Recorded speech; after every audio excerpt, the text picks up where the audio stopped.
स्वागत है दोस्तों एक नई वीडियो और एक नई एक्सप्लेनेशन के साथ। आज मैं एक्सप्लेन करने वाला हूं मनी हाइस्ट सीजन 3 के एपिसोड 4 को। यदि आपने इसके पहले के सीजन को नहीं देखा है तो मैंने डिस्क्रिप्शन और आई बटन में इसका लिंक दे दिया है, आप वहां से जाकर देख सकते हैं। तो अब चलते हैं वीडियो की ओर।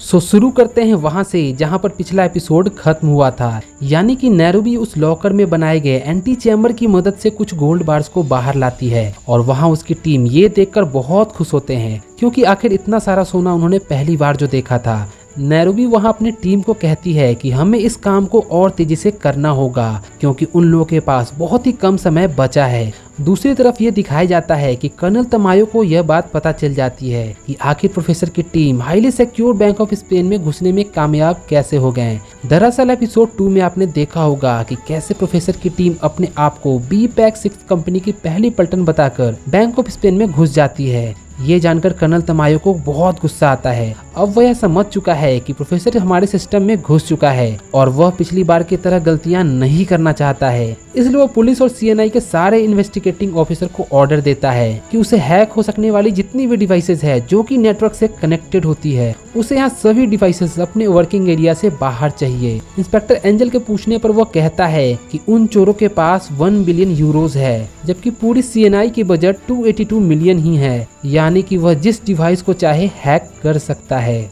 और फिर कर्नल तमायो अपनी सीएनआई टीम को स्क्रीन पर काउंटडाउन डालने को कहता है ताकि उन्हें बैंक के सिक्योरिटी लॉक खुलने का सही टाइम पता चल सके।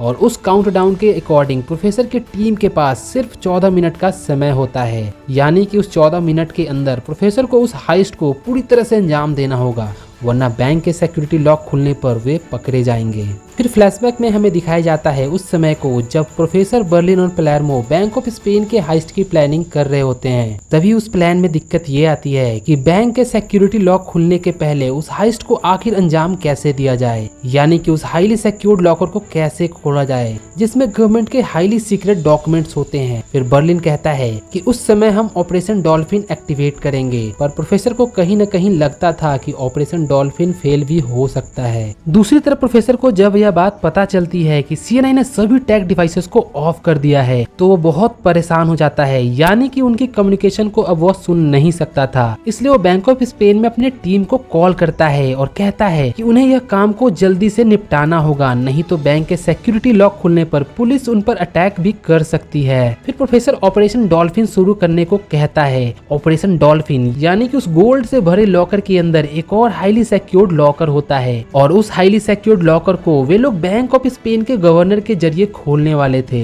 और गवर्नर ही एक ऐसा इकलौता इंसान था जो उस लॉकर को मात्र 3 सेकंड में खोल सकता था।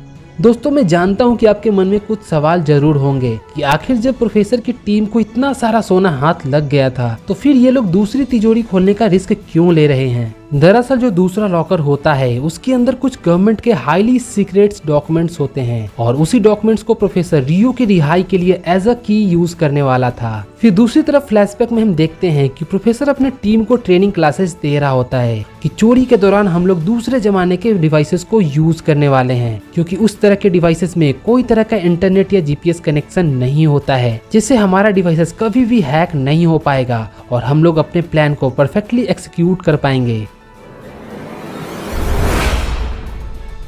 इधर सीएनआई इन्वेस्टिगेशन के लिए आर्तुरो को बुलाता है और उसे उन चोरों की फोटोग्राफ्स दिखाकर कहता है कि तुम उन चोरों से अच्छी तरह से वाकिफ हो, इसलिए तुम्हें पता हो सकता है कि प्रोफेसर ने बर्लिन के गैर हाजिरी में टीम का लीडर किसे बनाया होगा। आर्तुरो उन्हें बताता है कि उनके टीम का नया लीडर डेनवर हो सकता है, क्योंकि रॉयल मिंट के चोरी के दौरान सबसे काम का आदमी वही था। और फिर कर्नल तमायो सीएनआई में ऑर्डर देता है कि जल्द से जल्द उसे आर्मी फोर्सेस तैयार चाहिए, यानी कि बैंक के सिक्योरिटी लॉक खुलने पर वे लोग प्रोफेसर की टीम पर हमला करने वाले थे। इधर प्रोफेसर की टीम बैंक के गवर्नर को उस बेसमेंट में लाता है जहाँ पर लॉकर होता है। डेनवर गवर्नर को स्विमिंग सूट और मास्क पहनने को कहता है ताकि उस पानी से भरे लॉकर के अंदर सरवाइव कर सके और उसके अंदर मौजूद दूसरे लॉकर को खोल सके। पर गवर्नर स्विमिंग सूट को पहनने से इनकार कर देता है। वो कहता है कि चाहे तुम जो कुछ भी कर लो, पर वो जीते जी ऐसा नहीं करेगा। दरअसल वो गवर्नर बड़े असूलों वाला इंसान होता है, इसलिए ऐसा करने से मना कर देता है। पर डेनवर उसे जबरदस्ती करने की कोशिश करता है। इस पर गवर्नर डेनवर को एक जोरदार थप्पड़ जड़ देता है और डेनवर को काफी गुस्सा आता है। वह गवर्नर को धक्का देता है जिससे गवर्नर को चोट लग जाती है और वो वहीं गिरकर बेहोश हो जाता है। अब प्रोफेसर की टीम के पास 2 मिनट 30 सेकंड का ही समय बचा होता है।